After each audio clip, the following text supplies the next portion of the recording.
Good evening, everyone. Today, on behalf of the IBD ENC, I'll be coordinating this particular session. I'm Dr. Jayanti.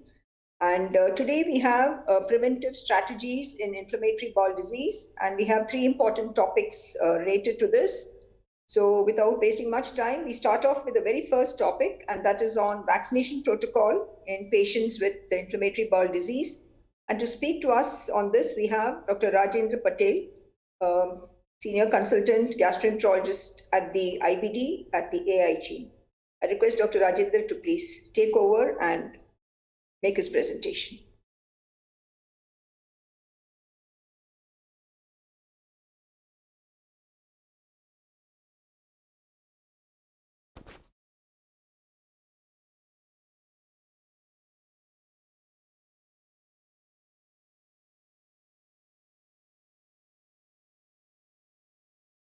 Rajendra, we can hear you. Audible.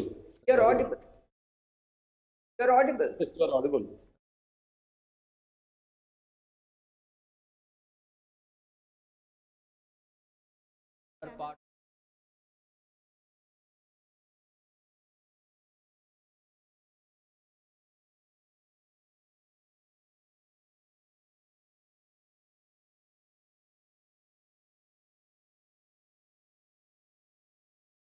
An important issue in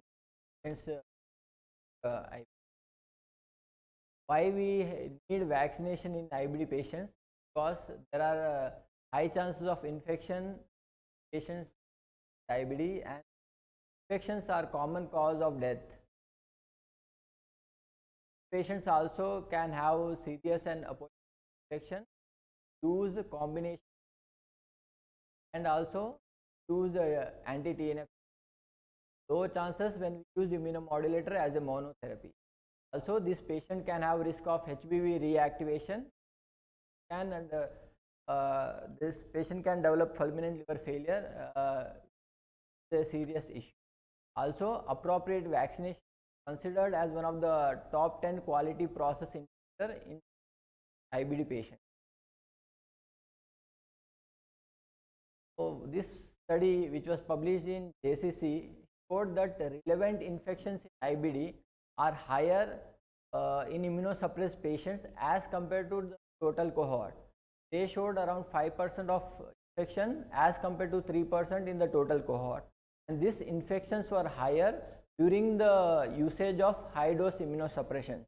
The most common infections in them were respiratory infections, intestinal and urinary tract infections, out of which the most common opportunistic infections was TB and herpes zoster infections.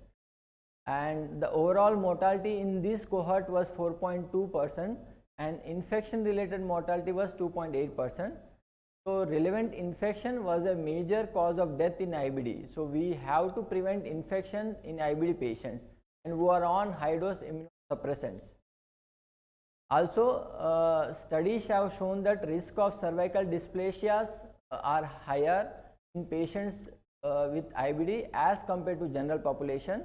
So, cervical cancer prevention in the form of HPV vaccination is an important parameter, and pap smear for HPV has to be done in all patients, female patients who have been diagnosed IBD at the onset. What are the risks for this opportunistic infection in this patient? There are internal factors, external factors, and some additional factors. So, older age, concomitant diseases and malnutrition are internal factors. High dose immunosuppression therapies and exposure to the pathogens causes are the external factors. Some other factors like obese, TPN, IBD activity and combination therapy can also lead to these opportunistic infections. What makes this IBD patient immunocompromised? As we know that we start using multiple forms of therapies in these patients, like step up or step down therapies based on the disease activity, and many of these medications has immunosuppressant effect. Like in this chart you can see the mark red indicates the high immunosuppression, whereas green indicates low immunosuppression or no immunosuppression. So steroid more than 20 mg for more than 2 weeks, all the biologicals methotrexate more than 20 mg per week, azathioprine and 6-MP more than 3 mg per kg per day dosage are considered to be high dose immunosuppressant, and they are prone for opportunistic infections. What are the vaccination practices in IBD in day-to-day practice? Studies have shown that IBD patients receive less preventive care compared to the general population. Also, some studies have shown that the percentage of vaccinations are very minimal in this patient, like 10 to 60% for influenza and pneumococcal vaccine as compared to the other general population. Also, many of these patients are unsure of their vaccination. So, in one study which was conducted in Poland, it was a self-reported survey in around 195 patients, and they saw the vaccination coverage. Only hepatitis B was shown to have 55% coverage, whereas other vaccinations were very minimal, like around 2 to 12% actually. And top reasons for non-vaccination in this patient were lack of information from the physician, which was an important factor. Like we per se actually don't have correct information about the vaccination. Second factor was unawareness about the vaccination, lack of benefit from this vaccine, and concern regarding the adverse effect from this vaccination. So these are important factors for non-vaccination. So we need active promotion and spread of information for the beneficial role of immunization. And always every IBD unit should have a special immunization chart for these IBD patients. So general aspects regarding vaccination is we should individualize the vaccination program and explain this to patients in detail. We should check the vaccination status during each visit and also during yearly follow-up. And there is no evidence as such that vaccination can induce flare-up in these patients. The vaccination should be initiated at the time of diagnosis. That is the important issue. And also whenever patient is already diagnosed to have IBD, we should give vaccination during quiescent phase and also when they are on lowest immunosuppression phase. All patients should receive non-live vaccination. Only thing we should keep in mind is live vaccination or contraindication during high dose immunosuppression. And also we should follow a cocoon strategy, that means the vaccination of the close contacts.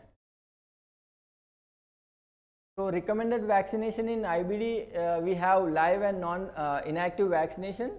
In live vaccination we have influenza, nasal influenza vaccine, varicella zoster and MMR, whereas inactive vaccines are influenza, tetanus, diphtheria and pertussis, pneumococcal, Hep A, Hep B, then Haemophilus influenza, HPV, meningococcal and varicella zoster, which is inactive. In India, we don't have inactive varicella zoster vaccine. That should be kept in mind. So we have only the live one. So some points about live vaccination. Patients, these are considered unsafe during immunosuppressive therapy, and we should wait for at least around 1 to 6 months after stoppage of immunosuppressive therapy. And this should be given from case to case basis based on the immunosuppressive status and therapies of these patients. ULAR guidelines says that live vaccination are safe with a low dose of immunosuppression. So what are the time frame when we have to stop immunosuppressant and give vaccination? So in general rule, all the biological we have to stop 3 months before the vaccination and restart 1 month after vaccination. For thiopurines, same way. And for steroid, we have to stop steroid around 1 month before starting giving this vaccination and restart 1 month later. So general the vaccination schedule for this live vaccination, MMR we have to give 2 doses, 0.5 ml IM 4 weeks apart. Varicella which we have live vaccination are 2 doses which are also 4 weeks apart. Herpes zoster live vaccination, only 1 dose is enough subcutaneous dose.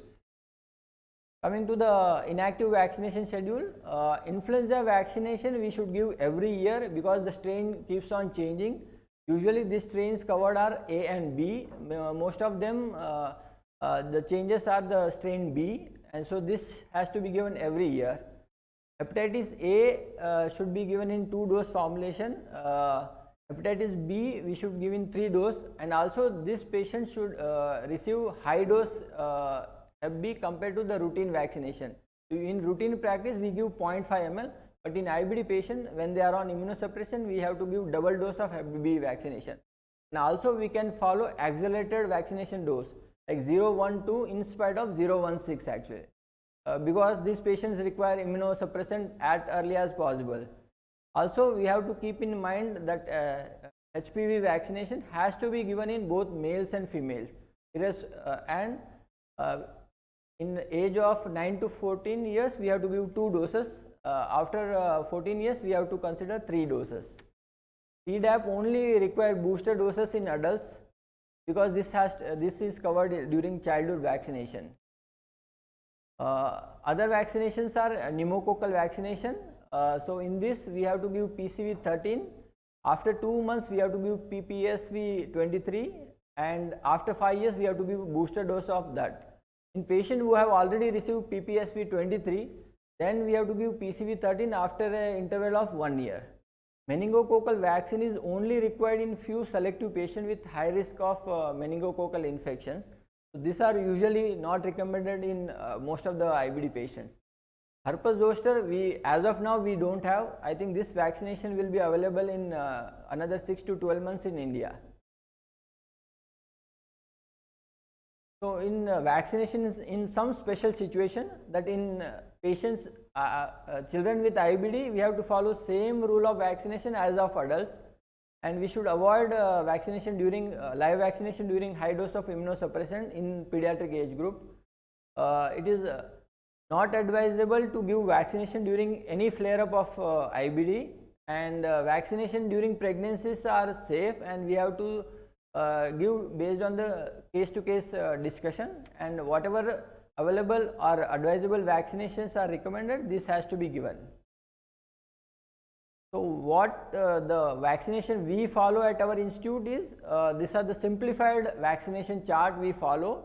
We give influenza at the diagnosis and every year thereafter, and we write the date whenever the vaccination is given. Pneumococcal we give PCV 13, after 2 months PPSV 23, and similarly we write the date so that patient can remember this vaccination. Hep B we give 3 doses in an accelerated form in the form of 0, 1, 2, and at high dose at 1 ml. HPV we give around 3 doses, and herpes zoster right now it is not available, but we have included because it is coming in another 6 to 9 months, so that we can have in our chart. And COVID-19 vaccination based on our COVID protocol. Other thing to keep in mind is that many like 2 or 3 vaccination can be given simultaneously and can be given at different sites. That also can be kept in mind. Thank you.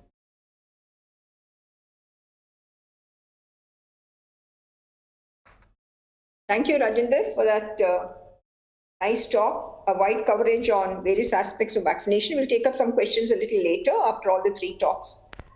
We now move on to the next topic, and that is on malignancy and inflammatory bowel disease. And this will be dealt by Dr. Partha, and I think he'll cover up a few aspects of prevention as well regarding the surveillance and other aspects, so that we can reduce the risk of malignancy in patients with inflammatory bowel disease. Over to you, Partha. He's a senior consultant again at the Asian Institute of Gastroenterology in the Inflammatory Bowel Disease Forum. Over to you. Thank you, ma'am. So Raj has already talked about vaccination, which helps to prevent the infections. So some of the vaccination also helps to prevent different malignancies like cervical dysplasia and cancer. And today I shall discuss the malignancies in inflammatory bowel disease. And although we don't encounter malignancies in IBD in our day-to-day practice, but actually we have to counsel the patients, so that because many of the therapies can lead to different cancers, so we have to counsel the patients so that they adhere to their therapy. This is a vast topic, so I would like to give you a perspective and few practical points so that is helpful in your practice. So I shall start with a case scenario.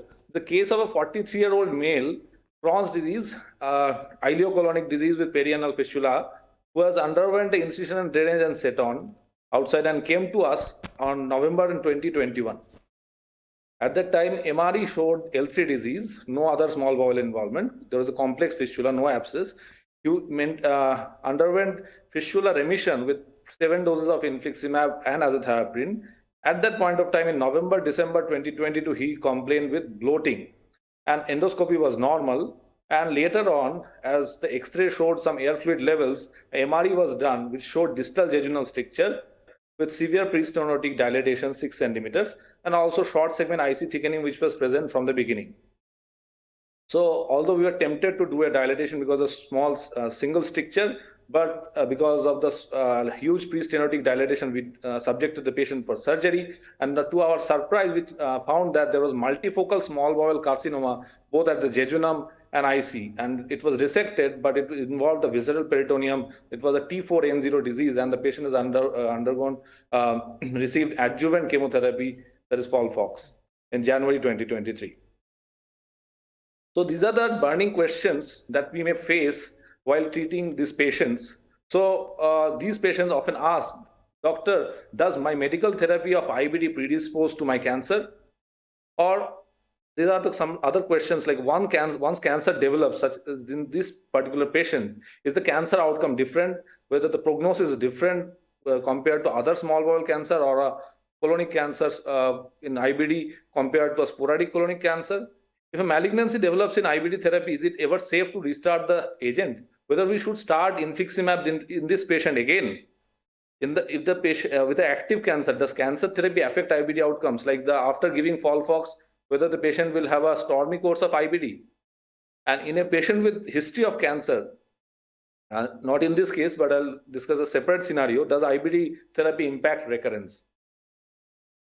So to answer these questions, for the first question, these are the different drugs which are associated with different cancer, and we have level 1 evidence for thiopurines for lymphoproliferative disorder. Other risk factors that has to be considered are EBV exposure, age, that's male sex, that may be important. Level 2 evidences are for non-melanoma skin cancers, thiopurine, lymphoma and melanoma with anti-TNF antagonists, and also lymphoma with combo therapy with the anti-TNF and thiopurines. Whereas the level 3 evidence is for myeloproliferative disorder with thiopurines, which can cause some myelodysplastic syndrome as acute leukemia as well. Level 4 evidence is for, that is not very strong, conflicting data for cervical dysplasia, not cancer, and with vedolizumab, ustekinumab, we don't have a long-term follow-up because of these drugs are introduced newly. We have data from the rheumatology literature for JAK inhibitors. The data is conflicting. One study showing it does not increase the risk of malignancy except few, whereas one study showing that it increases the risk of all malignancies except non-melanoma skin cancer, but the level of evidence is poor. For methotrexate, only expert opinion is there. There is no such concrete evidence to support the same. So for thiopurines, if the patient is having thiopurine therapy and develops a lymphoma, so there is a high level of evidence to support that. Then also lymphoma and melanoma for anti-TNF and lymphoma for combo therapy. Then IBD and malignancy risk. IBD increases the risk of malignancy by overall 20%, and it increases almost more than twofold in case of pediatric IBD. And also it increases the risk of extraintestinal cancer, more with Crohn's, maybe due to more use of immunosuppressive agents. And these are the disease-related malignancies like colorectal, small bowel, anal cancer, and PSC, whereas some are therapy-related like skin, lymphoma, cervical, and anal cancer, what I have already discussed. So while assessing the risk, you should understand the other risk factor for malignancy in the given patient, like risk of multiparity, having multiple partners in case of cervical dysplasia, not only the IBD or IBD medications. And also educated the patient accordingly and screen based on the available evidence.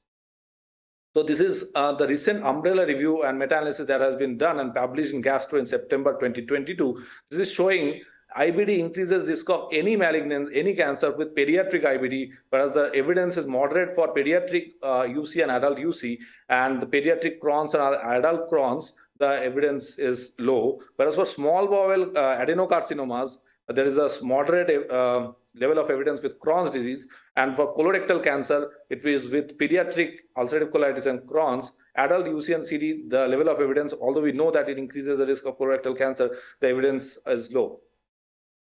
Colorectal cancer in Asia, this is the meta-analysis from our country, which is, you can compare with the other data from the West, that the prevalence is actually with 10 years, it is little less compared to the West, whereas it gradually catches the same, but not as high as the West. But we are seeing after 30 years, almost 14% compared to 18% patient in the West. So also we need to consider anal cancer, which we don't consider always. And these are actually squamous cell cancer, and these are the different risk factors like HPV, men having sex with men, and history of cervical high-grade dysplasia post-transplant settings. These patients may be a patient with a diversion ileostomy who has a rectal stricture, and they may be roaming around. And these patients should be subjected actually to annual pap smear if these high-risk factors are present, along with examination under anesthesia with biopsies, and suspect these if there is exuberant tissue, persistent ulcer, pain, or bleeding, because late diagnosis, the prognosis may be bad. So then going to extraintestinal cancers, bile duct cancers, cholangiocarcinoma, both intrahepatic and extrahepatic, there is moderate evidence with Crohn's. Crohn's can also cause hepatocellular carcinoma. There is some low evidence for pancreatic cancer, maybe due to shared genetic predisposition and shared microbiota. NHL and leukemia, there is some evidence with ulcerative colitis and Crohn's that we all know. And non-melanoma skin cancer, Crohn's disease, there is moderate evidence, also ulcerative colitis. Crohn's with melanoma, there is a low level of evidence. And regarding the lymphoma risk, it has this meta-analysis actually shows that it increases with the longer duration of exposure, increasing after using it for 1 year. That's why in our combination therapy, we try to use it for 6 to 12 months. That is the rationale. And it disappears after discontinuing. Like you, for combination therapy, you discontinue the drug after 6 to 12 months. Then after a short period of time, the risk of lymphoma actually decreases. So that's why there is recommendation for shorter common therapy. And this is a risk of lymphoma. It is very high in the young, less than 19. That is because of the relative risk is 11. That is because of the hepatosplenic T-cell lymphoma. This is from the Western literature. Whereas, as you can see in the other younger age group, like 20 to 29, the number needed to have a lymphoma with this is almost 5,000 patients you have to treat. Whereas for elderly, more than 70 years, you treat 300 patients, 1 patient will develop lymphoma. So age is a risk factor. So discuss this risk, and you can choose your therapy. Consider non-therapeutic approaches if there is high risk of lymphoma, like methotrexate. EBV testing in adolescents may be important because some may be EBV negative. Skin cancers, I would like to highlight few facts here that usually non-melanoma skin cancer, basal cell cancer, which is more invasive, is usually commoner than squamous cell. But in immunosuppressed patients, squamous cell is more common rather than basal cell, like in IBD. IBD itself has some small increased risk of melanoma, and non-melanoma skin cancers are usually due to thiopurines, which causes this 6 TGN metabolites, actually cause skin destruction by mutagenesis along with HPV virus. And melanoma anti-TNF, probably it may cause, yes, it causes melanoma, but the evidence is not that strong, maybe due to IBD itself, which may be a confounding factor. You have to consider risk factors like fair pigmentation, UV exposure, thiopurines, history of melanoma, and primary prevention by sunscreen and sun avoidance, and secondary prevention after the patient develops such cancer. You should do annual dermatology screening, and the screening should not be done by the patient, or the IBD specialist should be done by the dermatologist. Then going to lymphoma and IBD, it is the heterogeneous variety of the lymphoma, that is a non-Hodgkin's lymphoma, that is caused by IBD therapies. And it is hepatosplenic T-cell lymphoma, which usually occurs in very young, and there is usually huge splenomegaly. That's why the importance of clinical examination in these patients. Acute EBV infection in EBV negative patients can occur after starting this thiopurines in adolescents. And post-transplant lymphoproliferative disorder can occur in elderly patients with more than 2 years of exposure to combination therapy. So management of IBD during NHL, stop all immunosuppressants, treat with steroids and antibiotics like in the 1970s, and prognosis is favorable except for hepatosplenic T-cell lymphoma. So you have to look for not only the lymph nodes, clinical examination, you have to do splenomegaly, look for splenomegaly, and the patient may present with obstructive symptoms, pain or bleeding because of small bowel involvement, because there is extranodal involvement. The Indian cohort and one Japanese cohort study of more than 75,000 patients showed that although there is increased risk of non-melanoma skin cancer, the thiopurine did not increase risk of NHL in their cohort, in the Japanese cohort. Another Indian cohort from AIMS showed that more than 250 patients on azacitidine more than 5 years, there was no NHL or non-melanoma skin cancer, but these are tertiary care center data on retrospective analysis, but we need prospective data more on that.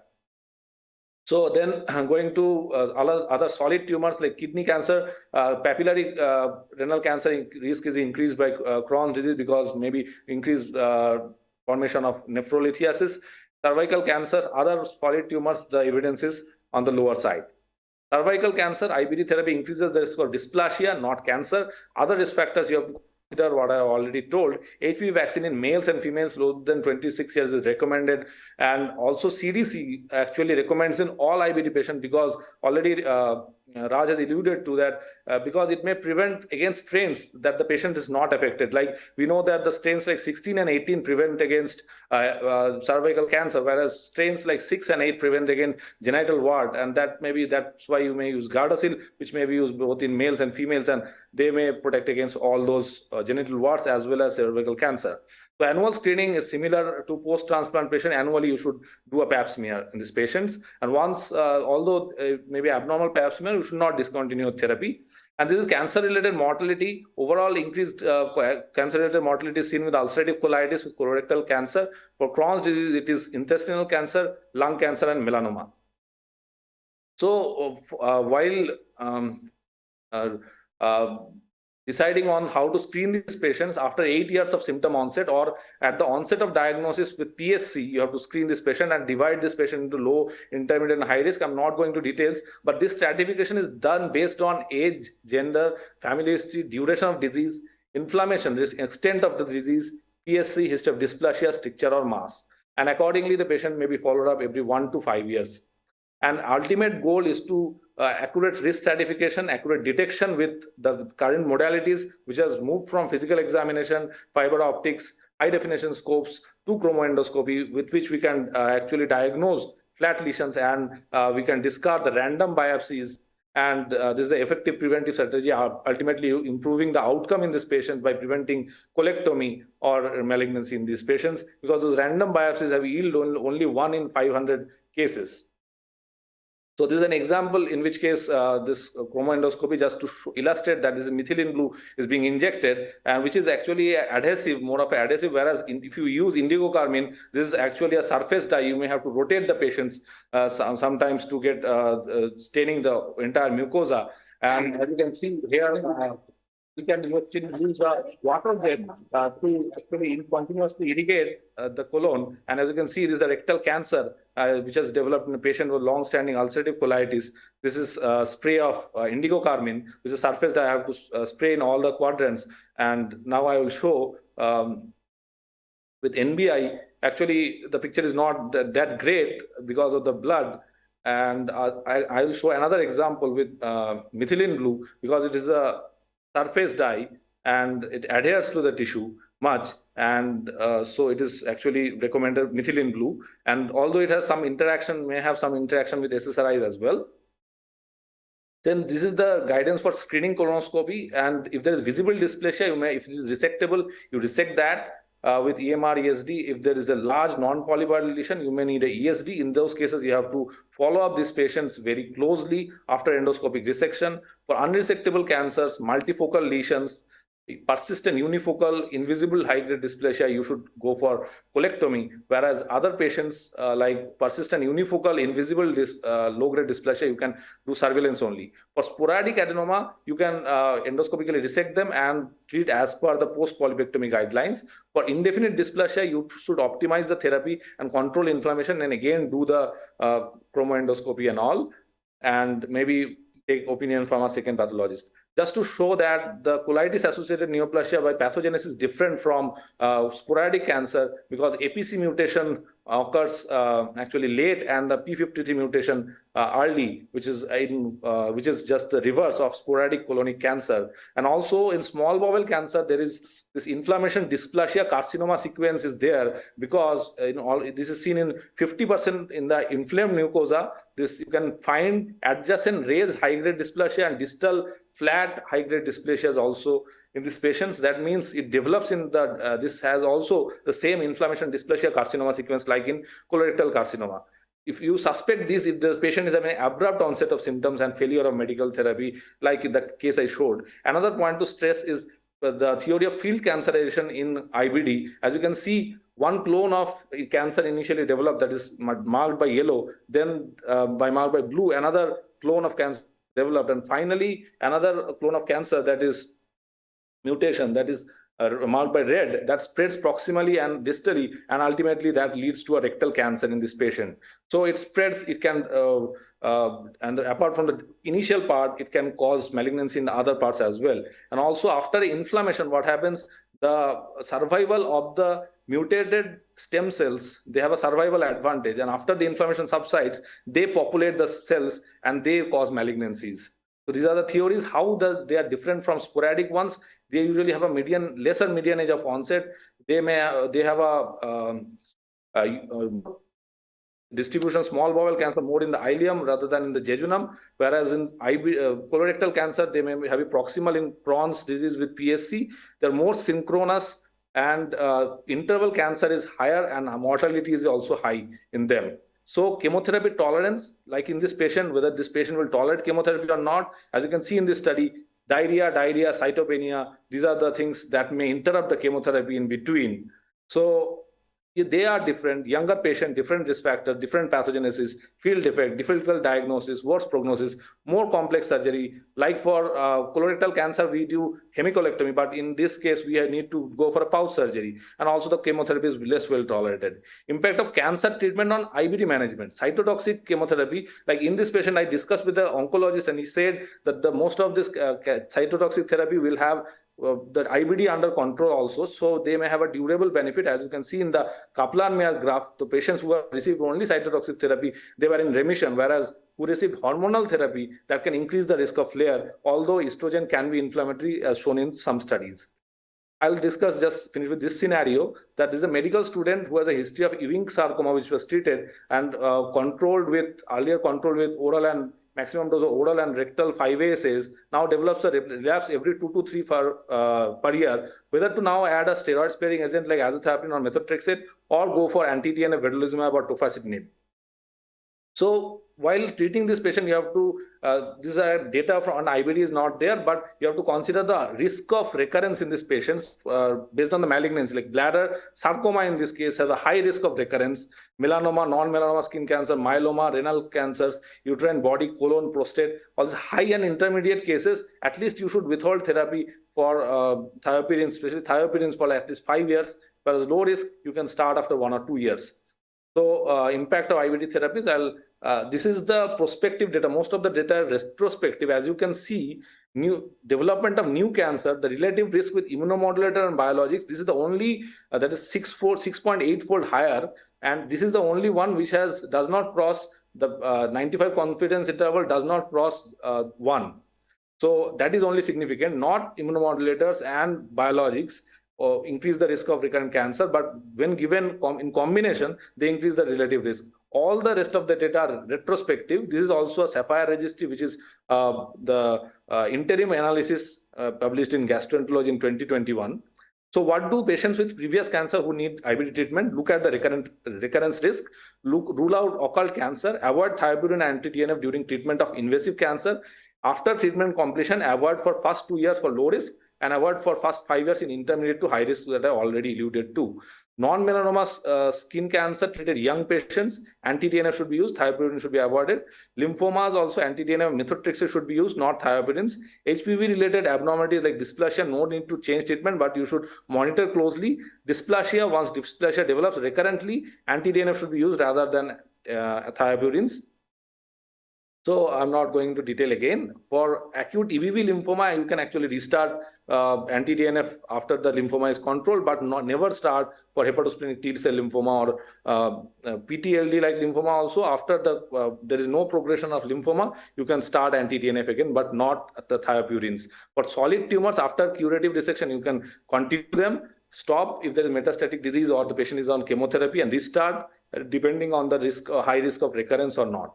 The take-home message, I am answering those 5 questions that I told you earlier. Does therapy of IBD predispose to developing cancer? Yes. For specific cancers, specifically thiopurine and combo. Once the cancer develops in IBD patient, is the outcome different? Yes. If a malignancy develops on IBD patient, is it safe to restart? Yes, but risk stratify in these patients, and also consider the other risk factors. Consult with the oncologist. In active cancer, does cancer therapy affect IBD outcome? Cytotoxic therapy, yes. Hormone therapy may increase the risk of relapses. In a patient with history of cancer, does MVD therapy impact recurrence? Yes, the evidence is strongest with combination therapy. Thank you so much.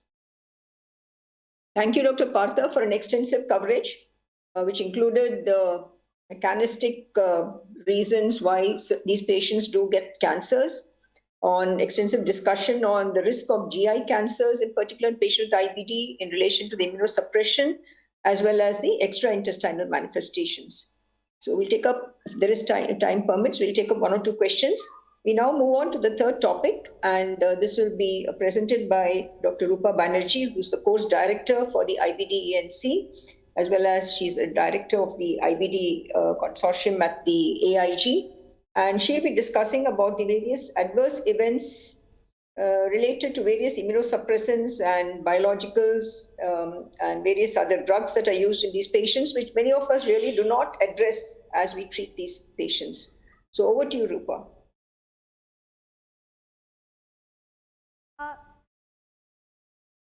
What we that is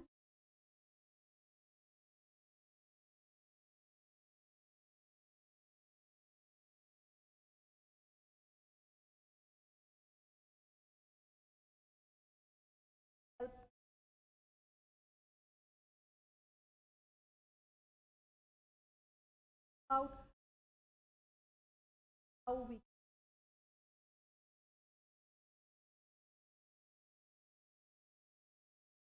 do now is that the patient we know, but often we are unable to tell the patient, but their worries, their perspective.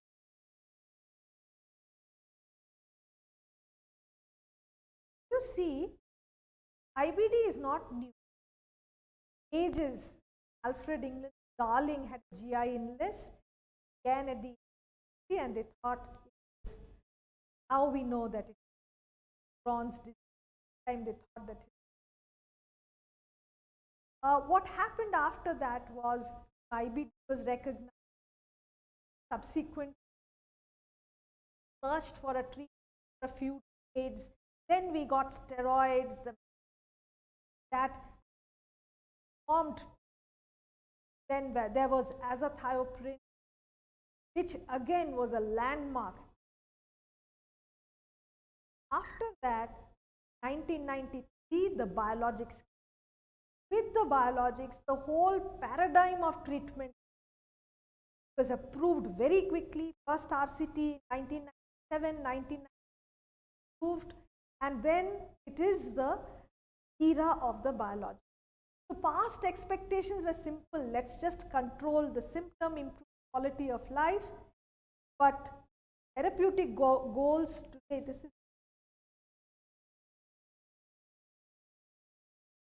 We can see the slides moving. Rupa, we can see the slides moving. Yeah.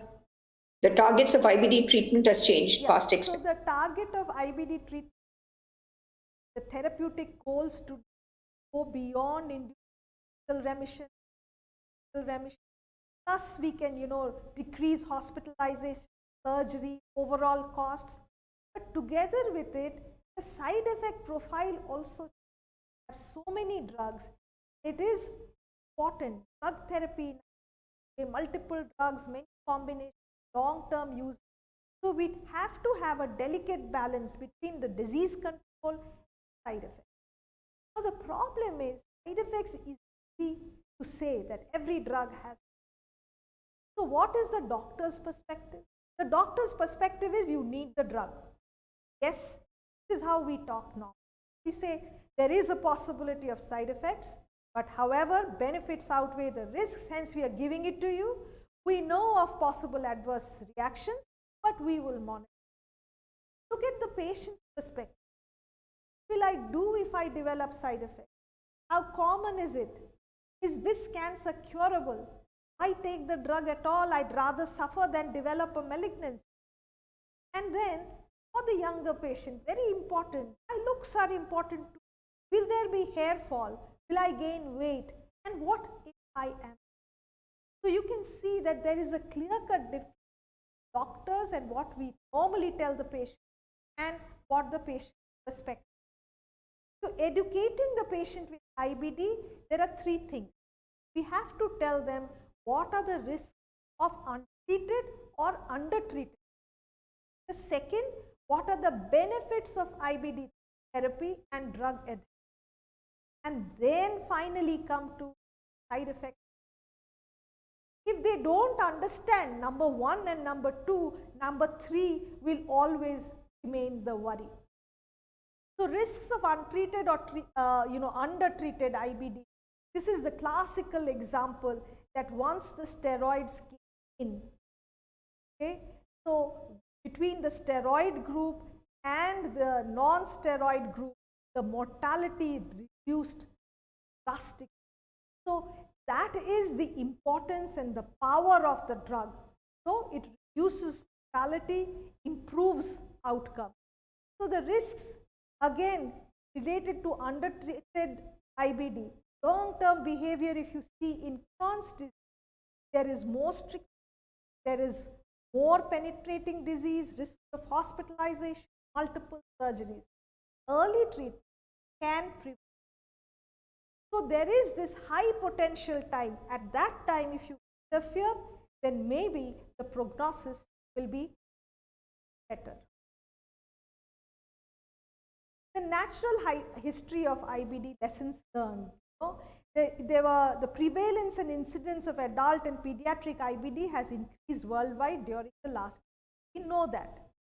Rate of surgical treatment has declined potentially as a consequence of introduction of immunomodulators and new biologics.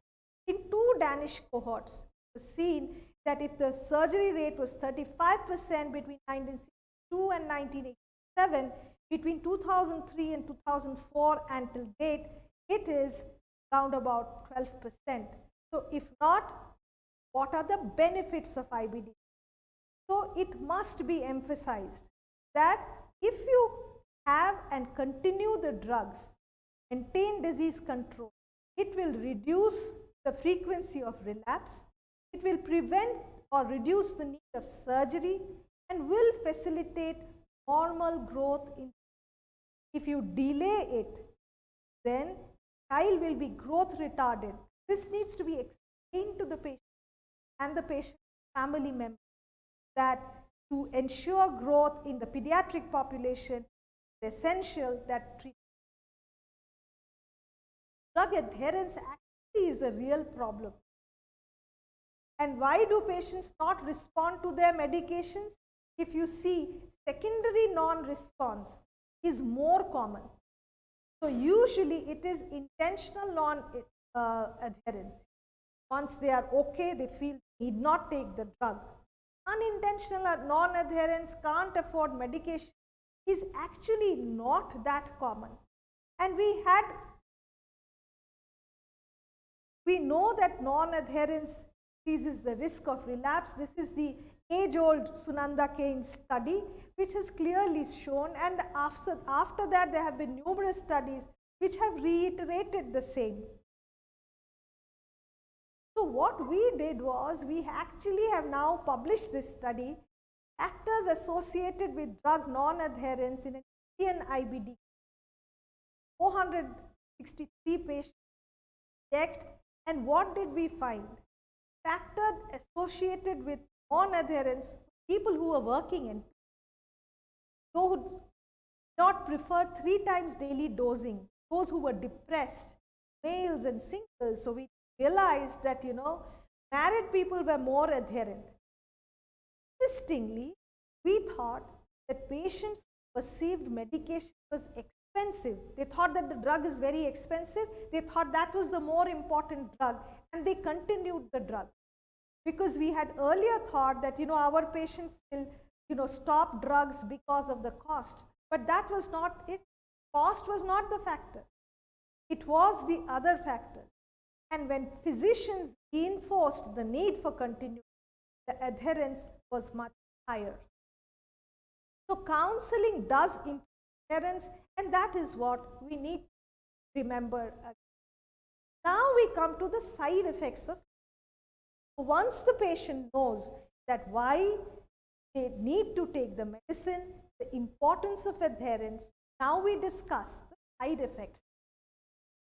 Here again, it's the question of efficacy versus side effects. So these are the 4 groups of drugs that we are currently using, and we'll just see. First and foremost, the patients are educated about the medications, when and how to take the medication, what are the drug safety precautions. You see here, we forget to tell the patient which one have to be taken with food or milk, which should be avoided in pregnancy, or if they are planning a pregnancy, which drugs we should not take alcohol, which drugs, sun exposure should be avoided. So these special instructions, warnings, we rarely ever have the time to discuss, but these are important. So we come to our clipboard case. Our 22-year-old young fashion technologist developed bloody diarrhea. She ignored. Actually, Dr. Google suggested piles, came to the hospital. It was colitis, initiated on mesalamine, symptoms aggravated. She insisted she felt better on stopping the drug, but dose escalation was done to 4.8 grams with additional topical therapy. This led to further worsening. Visited many doctors and was asked to wait for. Often we do not listen.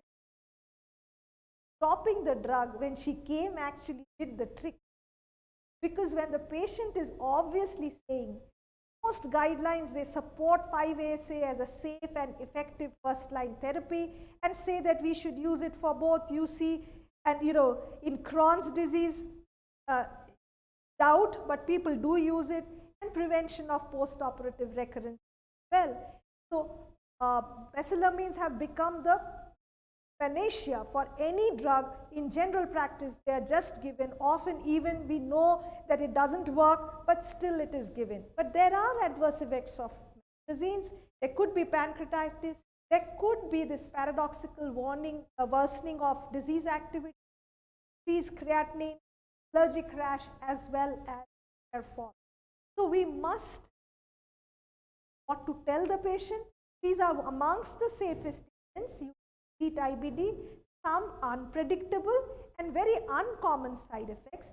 However, blood and urine tests for kidney function recommended.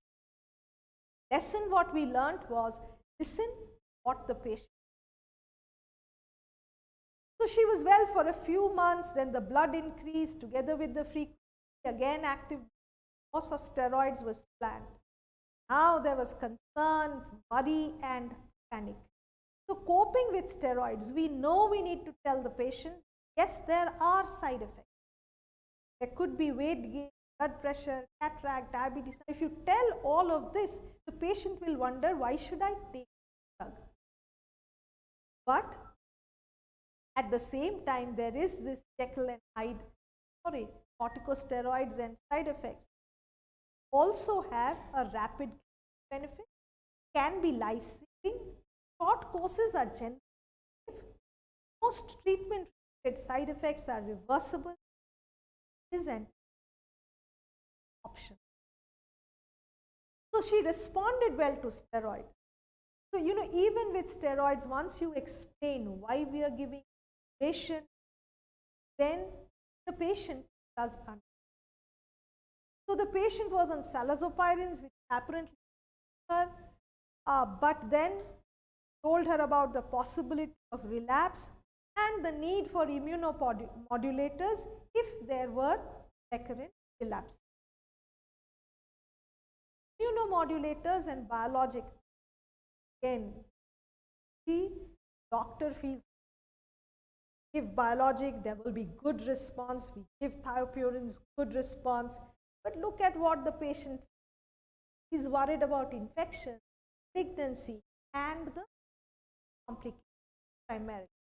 And you know, Partha has just highlighted malignancy, lymphoma, and skin cancer are the primary fears for this patient. So this lawyer patient with Crohn's disease, steroid dependent, treating physician recommends infliximab and azathioprine. He is concerned about the risk of lymphoma and he is a lawyer. What do we tell? His questions from him: what are the side effects? Does it increase the risk of cancer? Do the benefits really outweigh the risks? I've read some papers, and is there anything you can do to increase the risk? So we need to tell him that there are dose independent side effects. We don't know in whom it will happen, in which case we will stop the drug. And then there is the dose dependent leukopenia or pancytopenia. We will be checking your NUDT50, TPMT again and monitor such that if it develops, but the risks are not high. So side effects of immunity say that majority of patients are actually okay to continue the medication. About 90% can continue. Stopping medication side effects or even risk of side effects is very low. Similarly, for biologics, we need to say that majority can continue. Stopping therapy due to adverse event is in only 10%.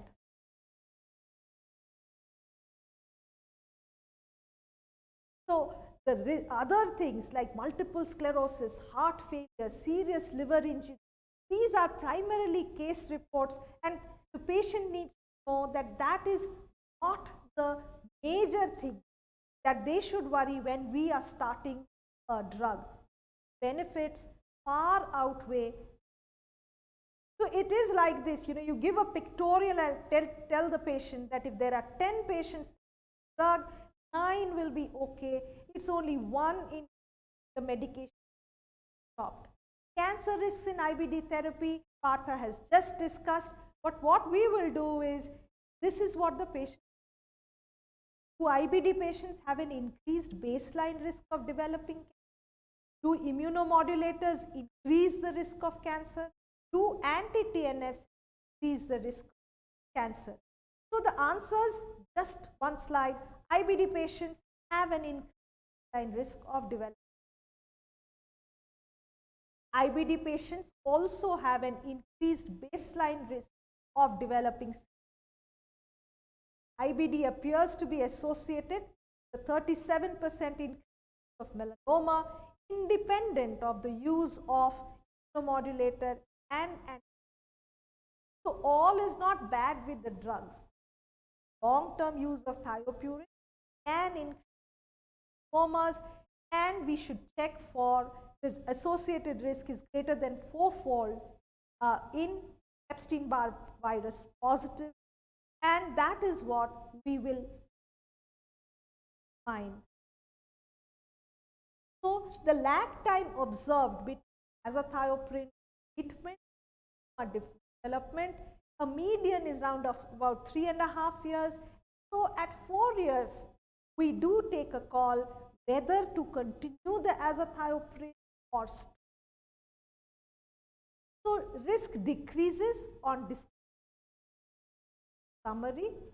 Risk baseline risk is there. Drugs, particularly with thiopurine, increases, but on discontinuation of therapy comes down. With increasing age, there is higher risk, so we should possibly not initiate at more than 65 years of age if possible, and these are the considerations that we need to keep. Past and current exposure both increases the risk of non-melanoma skin cancer, but here again important to remember that risk of non-melanoma skin cancer is increased in patients with biologics, but even if you stop it, it's still risk of lymphoma.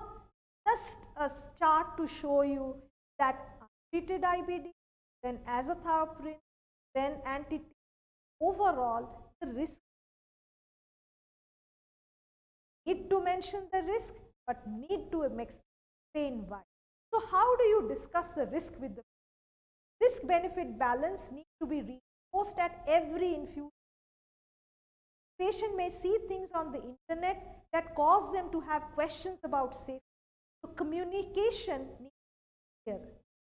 Patient understanding of absolute risk versus relative risk is important.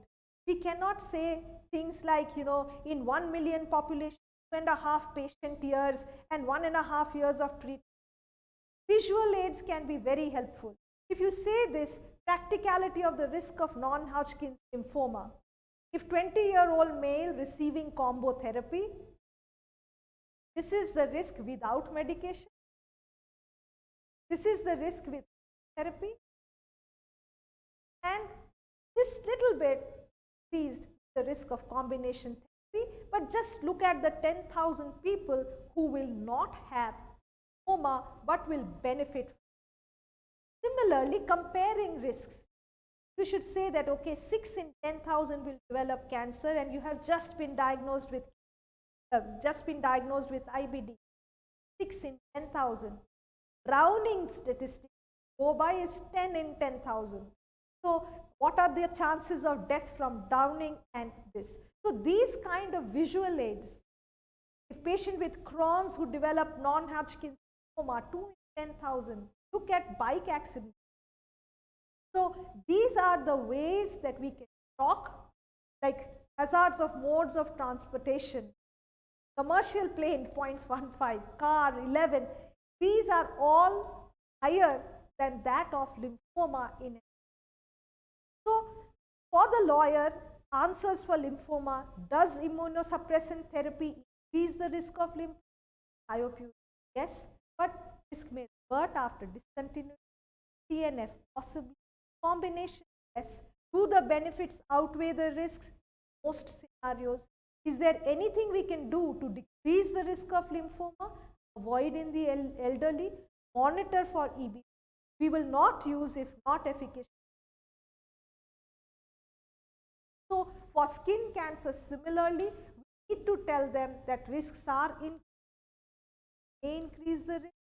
Biologics may, combination therapy may act synergistically, but the risks are not as high for us to not start treatment. So the take-home messages today: educating patients is a key component of IBD care. The IBD care team should be approachable, available, and compassionate. Effective communication is the key. We knowing everything, we knowing of all the side effects, and feeling that we know what we are doing never works, and parents will not be there. At the same time, risks of untreated disease needs to be emphasized. Must remember patients' key role. Thank you, Rupa. That was an excellent talk, and you gave us some practical information on how we should go about in basically spending more time with the patient, mentioning about the various adverse effects, the low risk of malignancy in these patients. So I'll just have just 1 or 2 questions for each of them. For Dr. Rajinder, you mentioned about the vaccination for influenza. You said yearly, so we're always stuck, should we give it in the month of Jan, Feb? When do we get this change in vaccination? The serological variants that take place, when do you expect, when would you consider vaccination against influenza? Which month, say? Any information we have on that? The thing is when to vaccinate the patients with flu, which month? I really do not know when the new vaccines come. Is it in the month of Jan, or it comes in the month of October, November, so that we know that the vaccination that we are giving will be effective for the new strains? Yeah. Okay, so around that time. So December, January should be the time most likely. Yeah. Okay, the second one is in hepatitis B virus infection. If all the markers are negative, I'm just wondering why we are giving a double Your dose, voice Why are we giving a double dose for these Ma'am, patients? your voice. You can't hear me? Yeah, Yeah, now now. we can hear. Okay, so why are we giving a double dose for hepatitis B? And they develop less immune.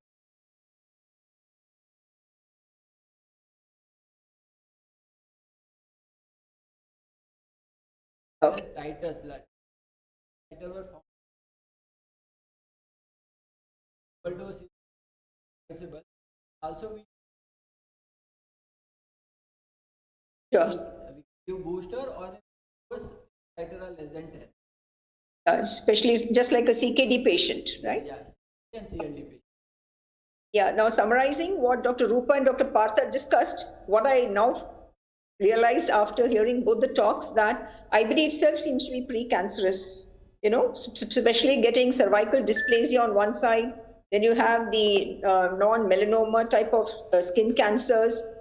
So any comments? Because the first case that Partha presented, it was within 2 years or 3 years, the patient developed adenocarcinoma of the small intestine.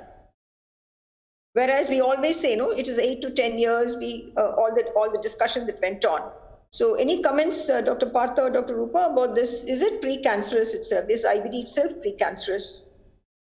Yes, ma'am. Actually, what are the different studies say that IBD itself is precancerous, almost 19% increased risk, and specifically pediatric IBD because of its earlier onset, long-standing disease. It is itself pediatric IBD specifically risk factor. While these different cancers like colorectal cancer, small bowel cancers, if the risk, relative risk is only 2 for adult, the relative risk is almost 6 to 10, even 40 for pediatric IBD in this because of the long exposure to the infection.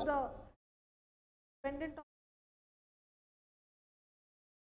somebody develops a of having, we would say that's a sport. But then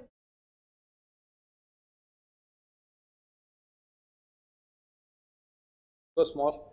The other interesting thing was the cervical dysplasia does not progress to cancer. That was an interesting concept. So I'm just wondering, young girls, 20 to 30 years, not married and all, what would be your suggestion? How do we do a dysplasia cancer study, follow-up, say?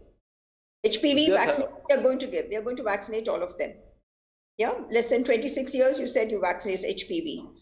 But if a person has, how do we follow up the cervical dysplasia? There is cervical dysplasia. Say, for example, there is an abnormal pap smear. Again, I think there has to be, unmarried girls. I mean, all these issues are there, adolescent children. And then you have the risk of cervical dysplasia. Anyway, I think that calls for a debate and other ways of diagnosis. Because most of the data is not there in IBD. So what the transplant patient, what they have said that annual surveillance is required, most probably with the pap smear. This. Yeah, the question is doing the surveillance in young patients, young girls. Yeah, those. Society.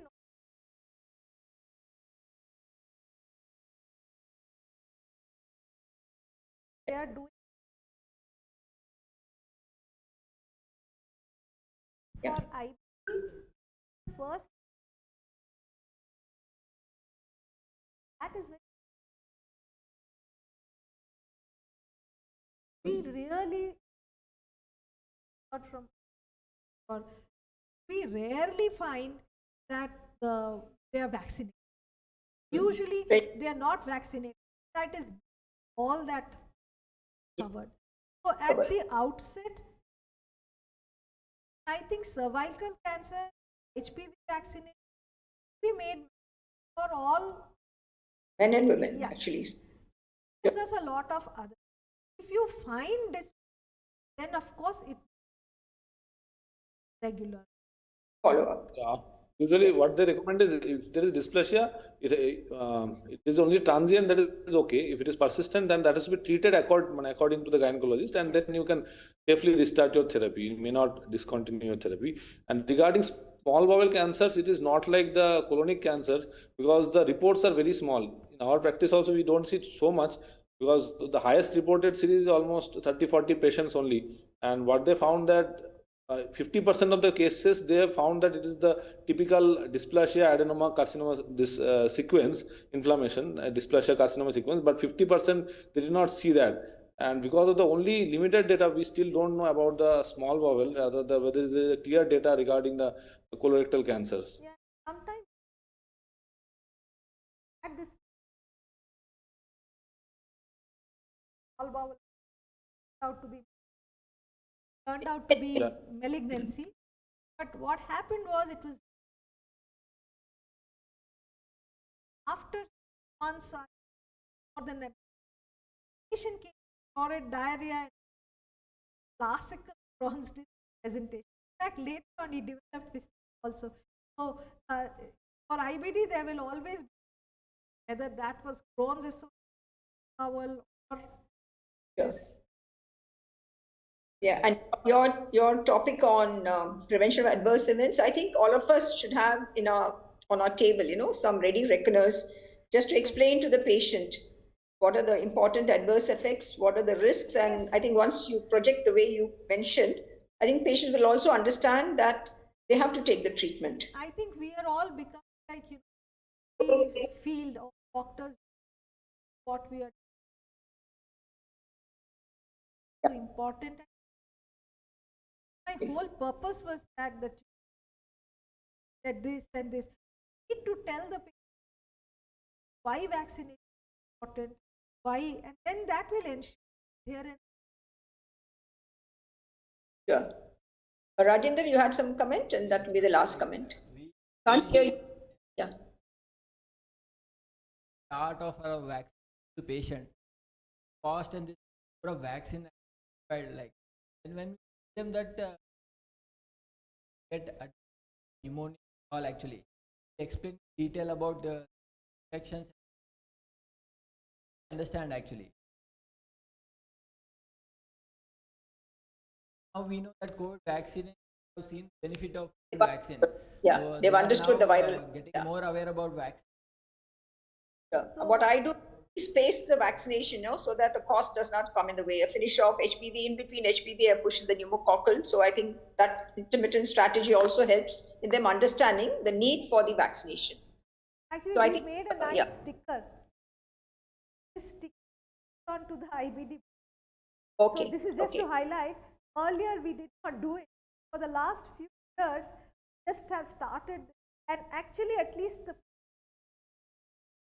information knows that this is what is recommended. Especially the pediatrics, they give the chart. So now I also tell them that similar chart should be also with you. I understand that. Now, and physician both to know. Yeah. Also knows that when to, and also. Yeah. So I think you'll all agree that we had a wonderful session on preventive strategies in IBD. And I think we're all waiting for the IBD summit that is expected to be in the month of April. Dr. Rupa, you can just mention a few words on this summit. Yes, all of us at IBD Emerging Nations Consortium, as well as the entire IBD community, AIG IBD summit back after the COVID. We're looking forward to 7th April 2023. Join us, we brochure. Our next March is going to be more of a roundtable across the, trying to identify the areas that we focus on. It gives me a great pleasure to see that we've years of the IBD masterclass at IBD ENC. We've covered a range of topics. Thanks to Dr. G.N. Ramesh and Dr. Jayanti for being there through the entire period. One really enjoyed.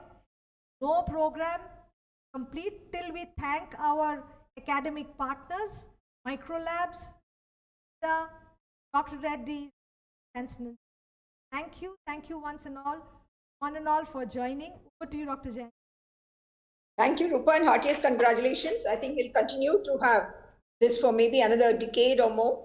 And on behalf of all the audience here and all the other delegates who've been listening to you, thank you for this excellent session, and we conclude. Thank you and good night. Good night.